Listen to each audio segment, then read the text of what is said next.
हाज़रीन मजलिस, बिरादरान मोमिन, आज का दिन सही माने में कहा जाए तो हर मुसलमान के लिए गम का दिन है।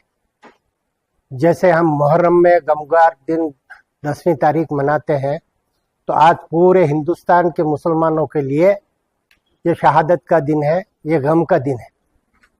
इसको हम गम हमारा इजहार करने के लिए मैं पूरी आवाम से गुजारिश करूंगा कि पूरी हिंदुस्तान की आवाम छोटे से बड़े लेके इस दिन को गम का दिन और जुल्म का दिन करार दिया जाए, क्योंकि हर बार मुसलमानों ने कुर्बानियां दी है ये मुल्क के लिए।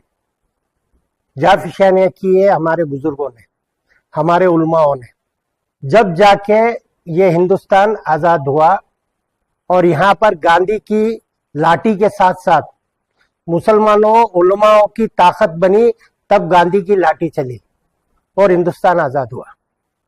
जब हिंदुस्तान के ऊपर जब जो मुश्किलें आई, जब खाद पड़ा था हिंदुस्तान के अंदर, गेहूं अमेरिका से आ रहा था और जो लाल बहादुर शास्त्री के टाइम पे खजाने में पैसे नहीं थे, उस टाइम पे हमारे ही नवाब दौला, यहाँ के हैदराबाद के नवाब ने 500 टन सोना इस हिंदुस्तान की आवाम के लिए, खुराक के लिए, खाने के लिए निकाल के दिए।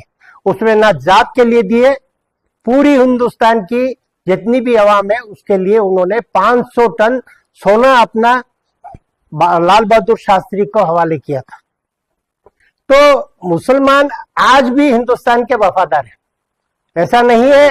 हम अपने मजहब पे कायम है, मगर मुल्क की वफादारी के लिए भी हम मजबूत हैं, क्योंकि हमने कई कुर्बानियां दी है। इसके कई हिस्ट्री है, कई बहुत बड़ी बड़ी जो गुजरी है हिंदुस्तान के ऊपर में, मुसलमानों ने साथ दिया है। जब हिंदू कुछ भी करते हैं, चाहे वो होली की रंगे मनाए तो मुसलमान उसमें भी खुशी मनाता है, चाहे दरगाह के करगा निकले तो भी उसमें मुसलमान फूल बिछाता है, चाहे मुसलमानों के दशहरा निकले उसमें भी मुसलमान शरबत पिलाता है, रामनवमी निकले तो भी मुसलमान उसमें हर अपनी तरफ से कोशिश करता है कि ये हिंदुस्तान के अंदर भाईचारा इसी तरह कायम रहे। और हम सेक्युलर जो मुल्क है, हिंदुस्तान का पूरी दुनिया के अंदर माना जाता है कि हिंदुस्तान एक जमहूरियत मुल्क है, सेक्युलर मुल्क है। उस मुल्क की सेक्युलर को बचाने के लिए मुसलमान ने कभी पीछे नहीं हटे, अपने किरदार को निभाया है।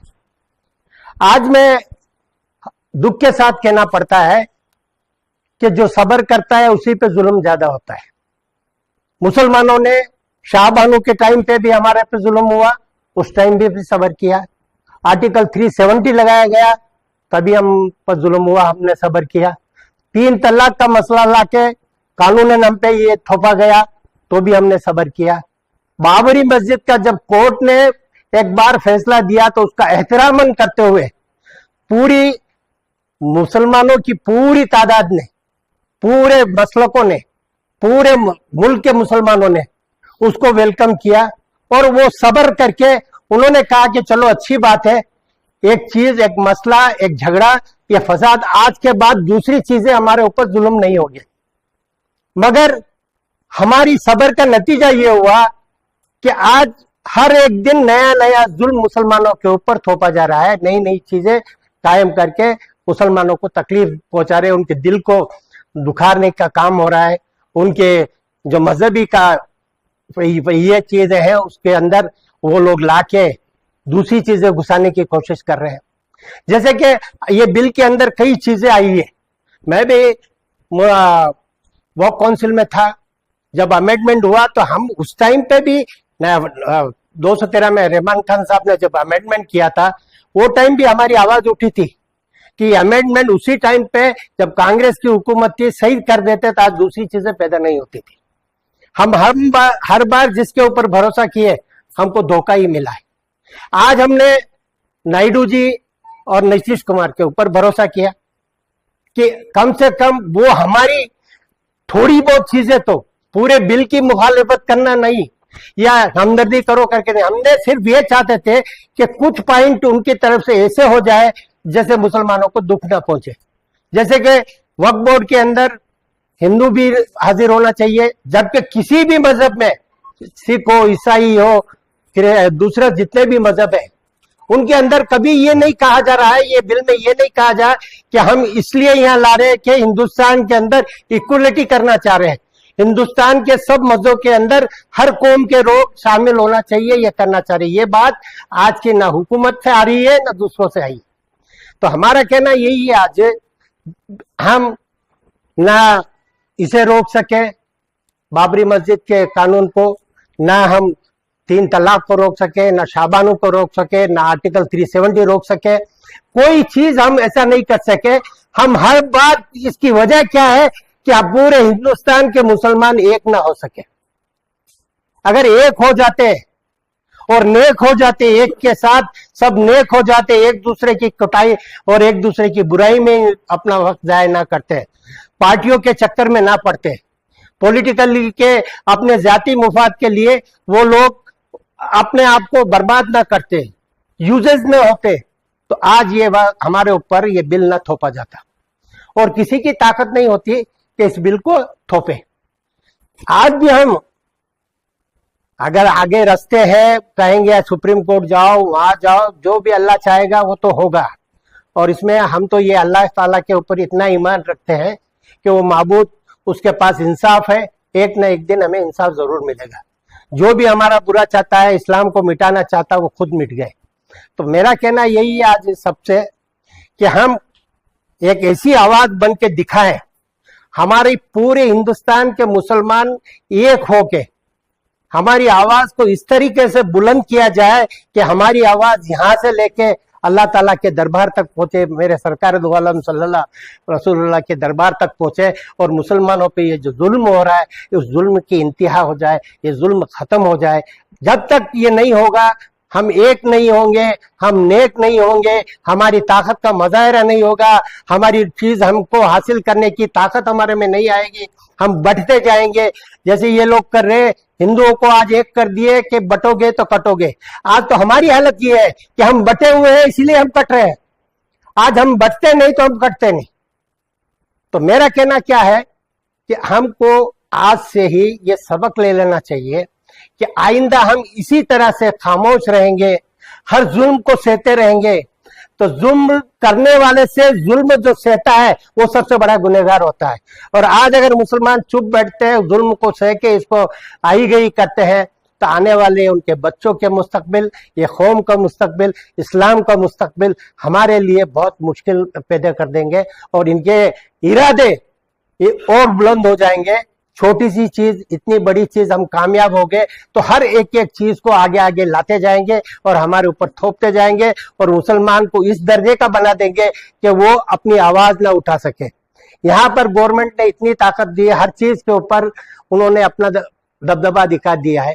अभी वकीलों की हड़ताल हो रही है कि जज को भी ऊपर केस किया जाए, उसके ऊपर भी FIR दाखिल की जाए। तो मुझे पूछना है कि जब जज पे डरने लगेगा कि गवर्नमेंट मेरे ऊपर FIR कर सकती है, कोई कर सकता है, कौन सा इंसाफ को मिलेगा? कौन से हिंदुस्तान को आवाम को इंसाफ मिलेगा? कौन से मुसलमानों को इंसाफ मिलेगा? जब डरने लगेगा, अगर हुकूमत उसको बोलेंगे फलाना आर्डर ऐसा नहीं ऐसा करो, ऐसा नहीं ऐसा करो, तो जब समझेगा कि मेरे ऊपर FIR हो सकती है तो खामोश हो जाएगा, और कानून की जो धज्जियां उड़ जाएंगी। और आज जो हिंदुस्तान के अंदर कुछ भी आवाम को हिफाजत मिल रही है, कानून से मिल रही है, क्योंकि हम जुडिशल में भरोसा रखते हैं, कानून के ऊपर मुसलमान भरोसा रखता है और कानून का एहतराम करता है और कानून से चल। इसलिए ये बिल के साथ साथ मैं पूरे हिंदुस्तान के वकीलों को ये आवाज देना चाहता हूँ, इंटेलेक्चुअल को आवाज देना चाहता हूँ कि जो जो कानून बन रहे हैं, अभी तक बने, डॉक्टरों के ऊपर बने, दूसरों के ऊपर बने, तीसरों को, सबको मजबूर किया गया ये कानून में। तो खुदारा आज हम भी पूरे हिंदुस्तान के वकीलों को साथ में लेके सब जगह वकीलों को, हम उनकी आवाज के साथ हमारी भी जो फरियाद है वो उनके पास रख के दोनों मिलके हम हिंदुस्तान के अंदर बहुत बड़ा एक बवाल ला सकते हैं, बहुत बड़ा एक प्रोग्राम को दिखा सकते हैं, हुकूमत को दिखा सकते हैं कि मनमानी नहीं चलेगी। आखिर ये मुल्क सेकुलरिज्म मुल्क है, ये मुल्क के कानून सेक्युलरिज्म है। बाबा साहब अंबेडकर साहब ने जो हमें कानून हिफाजतें दी है कानूनन, जो हिंदुस्तान के हमें मुसलमानों को हर कौम को जीने का हक दिया है, उनके मजहबों की हिफाजत का हक दिया है बाबा साहब अम्बेडकर के, ये कानून की अगर कदर नहीं होती है तो मैं दलित भाइयों से भी कहता हूं कि आप इस बार, अगर आज हमारे ऊपर जुल्म हुआ, कल आप लोग के ऊपर भी हो सकता है। दूसरे मजहब के लोगों को भी कहता हूं, ईसाइयों से गुजारिश करता हूं, मैं सिखों से गुजारिश करता हूं, दूसरे बुद्धिस्ट से गुजारिश करता हूं कि ये कानून सिर्फ हमारे लिए नहीं है, धीरे धीरे ये शिकंजा सबके ऊपर आएगा।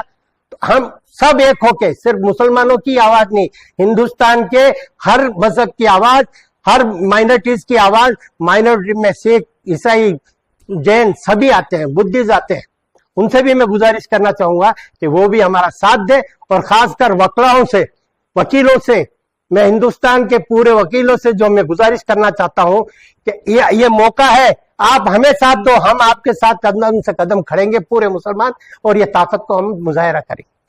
यही बात कहते हुए गवर्नमेंट से कहता हूं कि जुल्म की इंतहा हो ना करे, जुल्म इतना करे कि कम से कम बर्दाश्त कर सके इंसान। जब बर्दाश्त से बाहर हो जाएगा तो इसके अंजाम सिकंदर आए गए, बड़े बड़े तुरम खां आए चले गए, एक दिन सबको जाना है। मगर इंसानियत और जो रिकॉर्ड जो भी आज दिन तक हिंदुस्तान के अंदर जितने भी अच्छे कामों का यहाँ पर रिकॉर्ड बना है, हिंदुस्तान का एक नाम पूरी दुनिया के अंदर रोशन हुआ है, यहाँ के जज्बातों का, यहाँ की कौमों का, यहाँ के सेक्युलरिज्म का, यहाँ इसका एहतराम करते हुए आप खुदारा अब हम पे मेहरबानी कीजिए और हमें अच्छी तरह से सुकून से जीने दीजिए। हम हिंदुस्तान के वफादार हैं और वफादारी के साथ आपके साथ कदम से कदम मिलाने के लिए तैयार हैं। ಮಕ್ಕಳ ಹೈಯರ್ ಎಜುಕೇಶನ್, ಮಗಳ ಮದುವೆ, ಕನಸಿನ ಸ್ವಂತ ಮನೆ, ಇದಕ್ಕೆಲ್ಲ ಹೆಂಗೆ ಹಣ ಹೊಂದಿಸ್ಬೇಕಂತ ಟೆನ್ಷನ್ ಅಲ್ಲಿ ಇದ್ದೀರಾ? ಇರೋ ಚಿನ್ನನ ಅಡ ಬಿಟ್ರೆ ಬಡ್ಡಿ ಮೇಲೆ ಬಡ್ಡಿ ಕಟ್ಟಬೇಕು, ಮಾರಿಬಿಡೋಣ ಅಂದ್ರೆ ಅರ್ಧಕ್ಕರ್ಧ ಕೇಳ್ತಾರಂತ ಆತಂಕದಲ್ಲಿದ್ದೀರಾ? ಟೆನ್ಷನ್ ಬಿಡಿ, ನೀವು ಅಡವಿಟ್ಟ ಚಿನ್ನವನ್ನ ಬಿಡಿಸಿ ನಿಮ್ಮಲ್ಲಿರೋ ಹಳೆ ಚಿನ್ನವನ್ನ ಇಂದಿನ ಆನ್ಲೈನ್ ರೇಟಿಗೆ ಕೊಂಡುಕೊಂಡು ತಕ್ಷಣ ನಿಮಗೆ ಬಾಕಿ ಹಣ ಕೊಡ್ತೀವಿ. ಕೋಟ್ಯಾಂತರ ಜನರ ಆತ್ಮವಿಶ್ವಾಸ ಹಿಂದೂಸ್ತಾನ್ ಗೋಲ್ಡ್ ಕಂಪನಿ, ಇದು ನಮ್ಮೆಲ್ಲರ ಕಂಪನಿ.